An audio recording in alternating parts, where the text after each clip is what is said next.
Hello everyone, I hope आप खैर वाफियत से होंगे। इस वीडियो में मैं आज आपके बहुत ज़्यादा सवालात के जवाब दे रहा हूँ जो कि स्पेसिफिकली रिलेटेड होंगे आइल्स टेस्ट से, एरास्मस मंडल स्कॉलरशिप के हवाले से। क्योंकि मुझसे लोग बहुत ज़्यादा ये सवालात पूछते हैं, तो मैंने सोचा कि एक वीडियो बना लूँ और मैं आपकी हेल्प के लिए इस वीडियो को अपलोड कर दूँ जो कि इन सारे सवालात के जवाब लिए हुए हो। तो इन सवालात में कुछ सवालात इस तरह के हैं कि क्या आइल्स रिक्वायर्ड है एरास्मस मंडल स्कॉलरशिप के लिए या नहीं, और अगर रिक्वायर्ड नहीं है तो क्या आपका इंग्लिश प्रोफिशिएंसी सर्टिफिकेट इनफ होता है यूनिवर्सिटी से स्कॉलरशिप में अप्लाई करने के लिए, या फिर अगर आइल्स टेस्ट रिक्वायर्ड होता है तो आपको मिनिमम कितना बैंड चाहिए होता है, और वो रीडिंग राइटिंग और स्पीकिंग वगैरह के लिए डिफरेंट होता है या एक पर्टिकुलर बैंड होता है। तो वो मैं आपके आज सारे सवालात के जवाब दे रहा हूँ। इसके अलावा ये भी पूछा जाता है कि क्या आइल्स टेस्ट हमें कौन से इदारे से करना चाहिए, आईडीपी से करना चाहिए या ब्रिटिश काउंसिल से करना चाहिए, और अगर करना है तो कौन से महीने में करना है। तो मैंने ये सारे सवालात को नोट किया है। मैंने कहा कि चलो मैं इन सारे सवालात को एक ही वीडियो में मैं आपके आंसर कर देता हूँ, ताकि आपको मसला ना हो नेविगेट करने में, और फिर आपको एक डायरेक्शन मिल जाए कि आपको क्या करना है। अगर आप इंटरेस्टेड हैं तो इस वीडियो को देखते रहें ताकि ये आपके सारे सवालात क्लियर हो जाएं। और अगर आपको थोड़ी सी इन्फॉर्मेशन है भी तो आपको और ज़्यादा नई इन्फॉर्मेशन मिलेगी इस वीडियो में। तो वीडियो को देखें, वीडियो के नीचे कमेंट करें, लाइक करें, चैनल को सब्सक्राइब करें, ताकि मुझे आइडिया हो कि आप लोग ये वीडियोस देख रहे हैं, और ताकि मैं इससे related more and more content बनाता रहूं। इसके साथ साथ मैं आपको बताता चलूं कि मैंने बहुत ज़्यादा videos already Erasmus Mundus scholarship के ऊपर बनाई हुई हैं, जो कि तकरीबन 20 से 25 वीडियोस हैं, और वो चैनल्स पे अपलोडेड हैं। अगर वो आप चैनल पे जाएंगे तो आपको आइडिया हो जाएगा। तो अगर आप चैनल पे जाएंगे तो आपको वो सारी वीडियोस मिल जाएंगी, एंड आई एम श्योर कि अगर आप वो सारी वीडियोस की टिप्स अप्लाई करते हैं जो मैंने आपके साथ शेयर की है, तो आप डेफिनेटली आपको वो स्कॉलरशिप एरास्मस मंडल की मिल जाएगी फॉर 2 ईयर्स, एंड आप यूरोप में फिर अपना मास्टर कंप्लीट कर सकते हैं। चैनल के साथ एसोसिएटेड रहें ताकि आपको बहुत ज़्यादा और टिप्स मिलें और आप अपने लिए स्कॉलरशिप ना सिर्फ ये बल्कि काफ़ी और स्कॉलरशिप भी अवेल कर सकें। Let's jump to this video now. पहला क्वेश्चन, क्या आइल्स रिक्वायर्ड है एरास्मस मंडल स्कॉलरशिप के लिए अप्लाई करने के लिए या नहीं?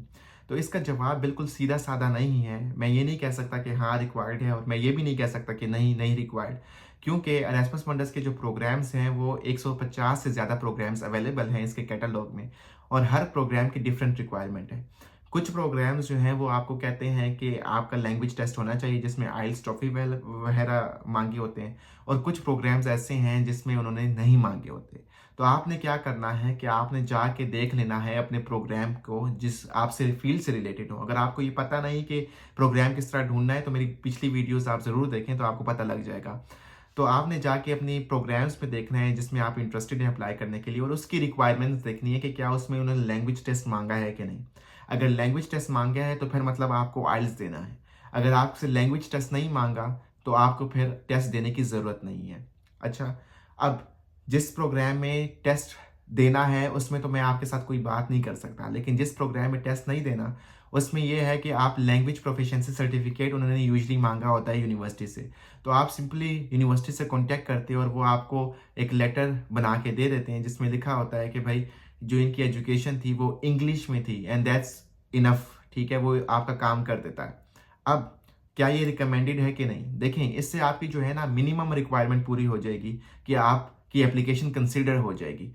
लेकिन हमेशा रिकमेंड यही किया जाता है कि अगर आपका प्रोग्राम में लैंग्वेज टेस्ट रिक्वायर्ड नहीं भी है तब भी आप लैंग्वेज टेस्ट दो, क्योंकि उससे आपके चांसेस इंक्रीज होते हैं। अराउंड 10% आपको वेटेज मिलता है उसमें स्कॉलरशिप हासिल करने के लिए। 10% इज़ अ ह्यूज चांस। तो अगर आपकी इंग्लिश लैंग्वेज ठीक है, आपको इंग्लिश आती है, अगर आपकी प्रोग्राम की रिक्वायर्ड नहीं भी है टेस्ट, तो मैं आपको रिकमेंड करूंगा कि आप लैंग्वेज टेस्ट लें। लेकिन अगर आपको पता है कि आपकी लैंग्वेज इतनी अच्छी नहीं है और आपका अच्छा स्कोर नहीं आएगा तो फिर आप ना लें, बेशक आप लैंग्वेज प्रोफिशिएंसी सर्टिफिकेट ही पे गुजारा करें। अब दूसरी चीज़, अगर आपका लैंग्वेज टेस्ट रिक्वायर्ड है या अगर रिक्वायर्ड नहीं है फिर भी आप देना चाहते हैं, तो उसके ऊपर आपको कितना बैंड चाहिए। अब कुछ प्रोग्राम्स में उन्होंने मिनिमम बैंड शो किया होता है कि भाई आपको इतना मिनिमम बैंड चाहिए, और वो बैंड यूजुअली 6.5 होता है। तो वो कहते हैं कि ईच कंपोनेंट में, जैसे रीडिंग राइटिंग लिसनिंग वगैरह में और स्पीकिंग वगैरह में, आपका ईच कंपोनेंट में 6.5 चाहिए यूजुअली, लेकिन ये डिफरेंट कर सकता है। ठीक है, तो वो आपको फिर फुलफिल करना है। तो अगर आपका एक कंपोनेंट में फुलफिल नहीं हो रहा तो फिर आप एलिजिबल नहीं होते, आपको रीट्राई करना होता है। लेकिन कभी कभार ऐसा होता है कि प्रोग्राम्स में वो ये स्पेसिफाई नहीं करते कि आपके ईच कंपोनेंट में इतना होना चाहिए, रादर वो आपको कहते हैं ओवरऑल इतना होना चाहिए। अगर वो उन्होंने ओवरऑल 7 बैंड कहा हुआ है, तो अगर आपके एक कंपोनेंट में 6 भी है और बाकी कंपोनेंट में 7.58 है और आपका ओवरऑल जो बैंड है वो 7 से ऊपर है, सो उस पर आपका काम हो जाता है। ठीक है, अब वो प्रोग्राम जिसमें रिक्वायर्ड नहीं है और फिर भी आपने दिया है, ठीक है, अब इसमें थोड़ा सा ट्रिकी पार्ट ये है कि यहाँ पे क्योंकि रिक्वायर्ड नहीं होता, अब यहाँ पे नेगेटिव एलिमेंट ये हो सकता है कि अगर आपका लैंग्वेज टेस्ट का स्कोर कम आए, तो अगर रिक्वायर्ड नहीं है और आपका लैंग्वेज टेस्ट का स्कोर आ गया 5 या 6 आ गया, तो अगर आप वो सबमिट कराते हैं तो वो आपका पॉजिटिव पॉइंट नहीं होगा, वो आपको नेगेटिव पॉइंट होगा। तो हमेशा ये ख्याल रखना है कि आपने अगर प्रोग्राम में रिक्वायर्ड नहीं है तभी आपने सबमिट करवाना है। अगर आपका लैंग्वेज टेस्ट का स्कोर अच्छा है, अगर आपका 7 से ऊपर है, तभी आप सबमिट करवाएं, अदरवाइज आपको सबमिट कराने की ज़रूरत नहीं है, क्योंकि उसका नेगेटिव इम्पैक्ट जाता है आपकी एप्लीकेशन को कंसिडर करने में। ठीक है, अब ये आपकी बात समझ में आ गई। तो चलें, इसके बाद अब बात आती है कि भाई चलें, अगर आपने डिसाइड कर लिया कि आइल्स टेस्ट देना है तो कहाँ से देना है, आईडीपी से देना है या फिर आपने ब्रिटिश काउंसिल से देना है। तो आईडीपी एंड ब्रिटिश काउंसिल 2 इदारे हैं पाकिस्तान में जो कि आपका आइल्स टेस्ट करवाते हैं। अब इनमें फ़र्क इतना कोई ख़ास नहीं है, टेस्ट तकरीबन पैटर्न सेम है, सारा कुछ सेम है, बस इदारों का फ़र्क है। अब कुछ लोगों की प्रेफरेंस होती है, आप किसी एलुमनाई से पूछेंगे तो अगर उसका ब्रिटिश काउंसिल में अच्छा एक्सपीरियंस हुआ है, उसका स्कोर अच्छा है, तो वो हमेशा कहेगा कि ब्रिटिश काउंसिल से करवाओ। अगर वो कुछ कहते हैं कि भाई आईडीपी का एक्सपीरियंस अच्छा हुआ है, तो वो कहते हैं भाई आईडीपी से करवाओ। ठीक है, तो इसमें कोई ऐसी स्ट्रिक्ट चीज़ नहीं है, लेकिन आपने माइंड में रखना है कि आपको देखना है कि आपकी किस चीज़ की प्रेफरेंस है। फॉर एग्जाम्पल, अगर आपकी आई साइट वीक है, तो अगर आप चाहते हैं कि आपको अल्फ़ाबेट्स बड़े नजर आए, तो आईडीपी में वो ऑप्शन नहीं होता, ब्रिटिश काउंसिल आपकी हेल्प कर देता है उस रिगार्ड में।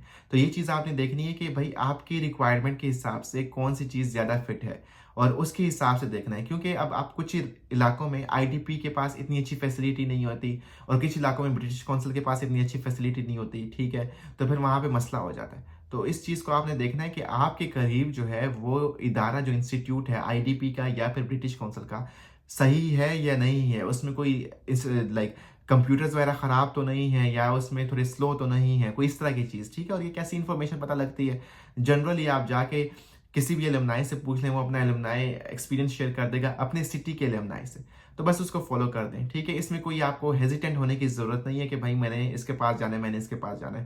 रादर देखें कि भाई आपके पास किसके पास ज़्यादा बेटर फैसिलिटीज़ हैं जो आपको इंटरटेन कर सकती है, और आपके जो नंबर्स हैं वो तकरीबन सेम आते हैं, उसमें कोई मसला नहीं होता, क्योंकि ये जो है स्टैंडर्डाइज टेस्ट होते हैं, तो इसमें कोई इतने मिस्टेक करने की गुंजाइश बहुत कम होती है उनकी तरफ से। अब इसके बाद बात आती है कि भाई किस महीने में देना चाहिए। तो मैं हमेशा ये रिकमेंड करता हूँ कि जब भी आपकी एप्लीकेशन डेडलाइन होती है, तो उससे पहले आप 2 महीने पहले अपने टेस्ट के लिए रजिस्टर दें और पहली ट्राई दें। क्योंकि 2 महीने कुछ लोग होते हैं जो कि एंड मोमेंट पे रखते हैं। अब मसला ये होता है कि लेट्स से मेरा आज एप्लीकेशन डेडलाइन है, मेरा 2-3 दिन पहले स्कोर आया है, ठीक है, और मेरी जो रिक्वायरमेंट है वो फुलफिल नहीं हो रही, मेरा 6.5 है, रिक्वायरमेंट 7 है, सो मेरे पास कोई ऑप्शन नहीं आता और मैं इनएलिजिबल हो जाता हूँ। अब मसला यहीं पे आता है कि भाई आपके पास टाइम का इशू आ जाता है। तो मैं हमेशा ये रिकमेंड करता हूँ कि आप 2 महीने पहले टेस्ट दें, क्योंकि ये टेस्ट जो होता है वो 2 साल के लिए वैलिड होता है, तो टेस्ट कहीं जा तो नहीं रहा ना। तो आपने क्या करना है कि भाई आप एक टेस्ट दे दें, ठीक है, आपके पास स्कोर आ जाएगा, अच्छा स्कोर आ गया तो वेल एंड गुड। लेकिन अगर अच्छा स्कोर ना आया, खुदा ना खास्ता, तो आपके पास ऑप्शन होता है कि भाई आप जाके दोबारा एक ट्राई दे सकते हो, और उस ट्राई से क्या होता है कि भाई आपका जो है स्कोर, अगर आपकी पहले रिक्वायरमेंट फुलफिल नहीं हो रही थी तो अब वो फुलफिल हो जाती है, तो आपके पास ऑप्शन होता है दोबारा रीट्राई करने का, और इसकी वजह से आप इनएलिजिबल नहीं होते स्कॉलरशिप में अप्लाई करने के लिए। तो मैं हमेशा आपको यही रिकमेंड करूंगा कि आप अपनी एप्लीकेशंस की डेडलाइन को देखें और 2-3 महीने पहले ही अपना प्रोसेस स्टार्ट करके अपना लैंग्वेज टेस्ट दे दें। इतना बड़ा इशू नहीं होता है लैंग्वेज टेस्ट देना, बस इसमें थोड़ी सी तैयारी होती है और आपकी कॉन्फिडेंस की कमी होती है।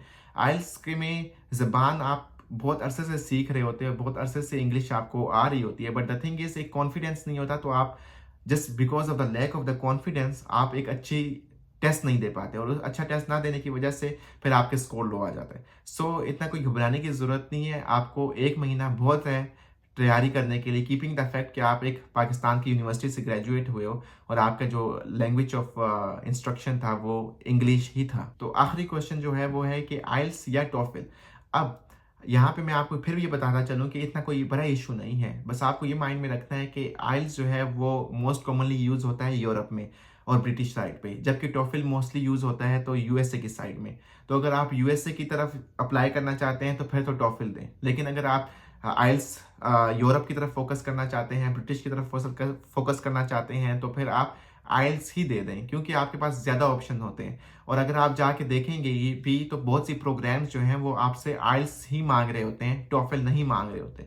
तो एट द एंड फिर मैं आपसे यही कहूँगा कि अगर आपके पास टॉफिल आपने दिया हुआ है या आपके पास स्कोर ऑलरेडी है, तो आप देख लें और आप अपने प्रोग्राम से कॉन्टैक्ट कर लें। अगर उनकी वेबसाइट पे मेंशन होगा यूजुअली कि भाई वो टॉफिल एक्सेप्ट करते हैं कि नहीं करते, तो at the end it comes to the कि भाई प्रोग्राम क्या एक्सेप्ट करता है, प्रोग्राम की क्या रिक्वायरमेंट है। अगर प्रोग्राम ने टॉफिल कहा है और आप आइल्स देते हो तो फिर भी ये वर्कआउट नहीं करेगा। इन दैट केस मैं यही रिकमेंड करूंगा कि जाके आप जो है प्रोग्राम से कांटेक्ट करें और उनसे पूछ लें कि भाई वो आपकी टॉफिल एक्सेप्ट करेंगे कि नहीं करेंगे, क्योंकि आपने दिया हुआ है ऑलरेडी और प्रोग्राम की रिक्वायरमेंट आइल्स है। सो हमेशा मैं यही रिकमेंड करूंगा आपको कि वेबसाइट देखें, डिटेल से देखें प्रोग्राम की, ताकि आपको आइडिया हो जाए कि प्रोग्राम क्या मांग रहा है और इस प्रोग्राम जो मांग रहा है वही चीज़ प्रोवाइड करें। कोई आपको दाएं बाएं चीज़ प्रोवाइड करने की ज़रूरत नहीं है। Eight the and I hope कि आपके बहुत ज़्यादा क्वेश्चंस के मैंने जवाब दे दिए होंगे। अगर आपके फिर भी आइल से रिलेटेड कोई क्वेश्चंस हैं तो इस वीडियो की कमेंट्स में आप उसको मेंशन करें, ताकि मैं ये सारे जवाब एक ही जगह पे दे दूं, क्योंकि बार बार मुझसे ये सवाल पूछे जाते हैं तो वो बहुत ज़्यादा मसला होता है मुझे रिप्लाई करने के लिए। तो फिर मैं आपसे यही कहूँगा कि चैनल को सब्सक्राइब करें, वीडियोज़ को लाइक करें, ताकि मुझे ज़्यादा मोटिवेशन मिले और ताकि मैं ज़्यादा से ज़्यादा कंटेंट अपलोड कर सकूँ। सो इंशाल्लाह मेरी मुलाकात होगी आपसे दोबारा नई वीडियो में। तब तक अपना ख्याल रखिए। अल्लाह हाफिज़।